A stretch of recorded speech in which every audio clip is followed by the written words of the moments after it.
Now, think of a time when you were in the early stages of a new relationship. Contrast this with a rejected mood. You were in a different reality because your mood was different. Your moods vary a great deal.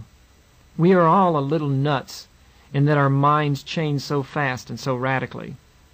One minute you can say you hate your job, your house, and your partner, and the next minute you love your job, your house, and your partner. Have you ever talked to a relative or friend about his or her terrible problem? Then the next time you get together with this person and ask about the terrible problem, the person answers, "Huh? What? Oh, that. I'd forgotten all about that. It worked out fine." Or when you get together with this person again, you hear a completely different version of the same incident because the person's mood changed. You probably have had experiences like this countless times.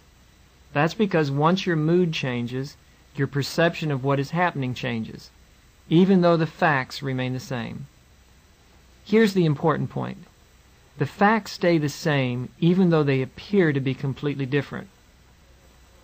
One man, for example, says the world all of a sudden gets better after he's had a couple of drinks.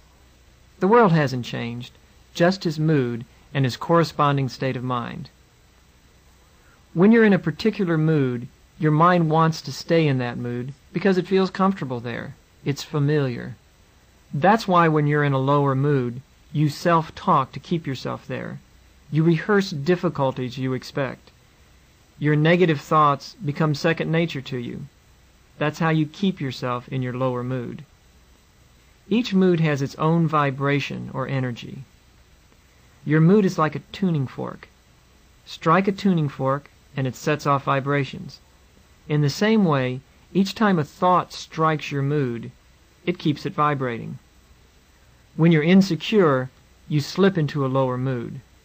Since you're in a lower mood, you're at a lower level of awareness. You self-talk to keep yourself in this mood.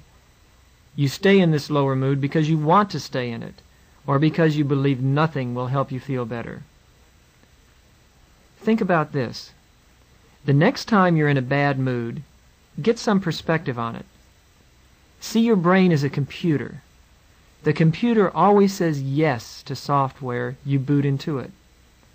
As long as you stay in a bad mood mode, that mode will stay activated. Your moods are arranged on a ladder or hierarchy, and it goes up from depression and apathy through anxiety and anger into positive feelings. The better your mood, the higher you are on the ladder. And the higher you are on the ladder, the more mature and wise you're thinking. The higher your mood, the more understanding of life you have. Put as plain and simple as possible, you function better. The lower your mood, the more distorted and dysfunctional you're thinking. When you drop into lower moods, you regress into childish, less mature states. In the lower moods, your mind is full of negative images and self-talk. When you're in a bad mood, you see only problems. You take the worm's eye view. This close-up naturally distorts your perceptions. Think of the view of the world a worm must have. You lose perspective. You get a fever blister and you think it is the end of the world. You get a parking ticket and you want to kill yourself. Give yourself permission to feel good and search out positive feelings, and you'll begin to shift out of your lower mood. You'll think less and see more. You'll begin to move towards the bird's eye view. Think of the view a bird must have as it soars overhead. This aerial view gives you the big picture perspective. I'd like to talk about how moods work. First, moods drop in an orderly fashion. For instance, you feel good unless you get insecure. Then when you feel threatened, you get angry. If you don't experience and absorb your anger, you'll become anxious. And if your anxiety isn't fully felt, you'll drop down into depression.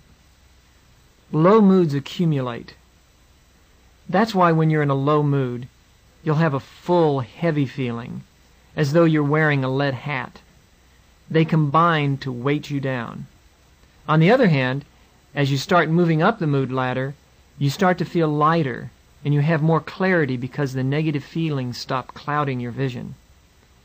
This orderly sequence of emotions had an evolutionary function, but it still works the same today. When you feel good, everything is good. If you are threatened, your first line of defense is to become angry and attack back. If a counterattack looks too dangerous, you repress the anger and become anxious and try to escape. If you can't escape, you shut down and become depressed and passive. In short, instead of acknowledging and feeling them, you squash your feelings like a bug. In early human society, there was room for only a few dominant leaders. The adaptive step for the majority was to become submissive and repress anger. This seems to be the case today for people who don't know the two principles. They suppress their anger and become submissive and often silently resentful.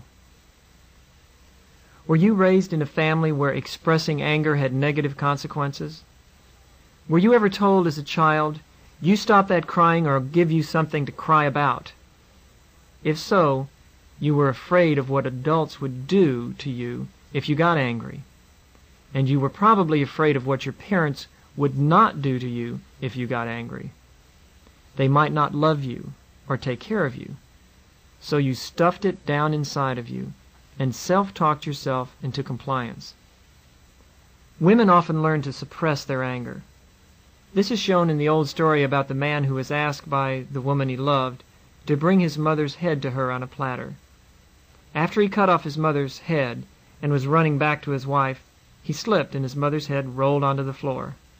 As it rolled along the floor, he heard his mother lovingly say, "Be careful, my child." In the past, you may have expressed your anger in highly inappropriate ways and suffered the consequences. You've done this because you've operated from a lower mood state. Just as you can move up the mood ladder by accepting any feeling, you can drop down the mood ladder by repressing any feelings. For example, if you repress sexual feelings, this can come out as anger or anxiety. Many people are afraid of feeling good. So when they start to feel good, they become insecure, and this automatically moves them down the mood ladder. How do you stop a downward mood slide? This does happen to everyone at times. Acknowledge and accept your feelings. Tell the truth. Accept it in yourself. I don't recommend that you express your negative feelings when you're in a lower mood. Expressing negative moods to others often keeps them alive. Don't spread your negativity around. You can end up making yourself even more angry. When you're in a bad mood and feeling hateful, how do you keep from expressing it? You may believe blowing up and letting off steam is good. What's the alternative? Instead, feel it or experience it without expressing it. I don't mean stuff it, that's different.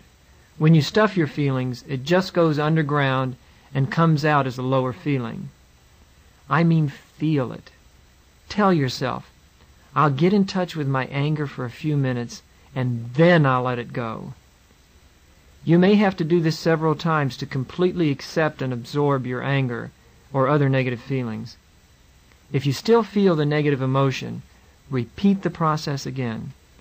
Understand that you are the decision maker in your life. You can experience your feelings without acting them out and still go for your aims in life.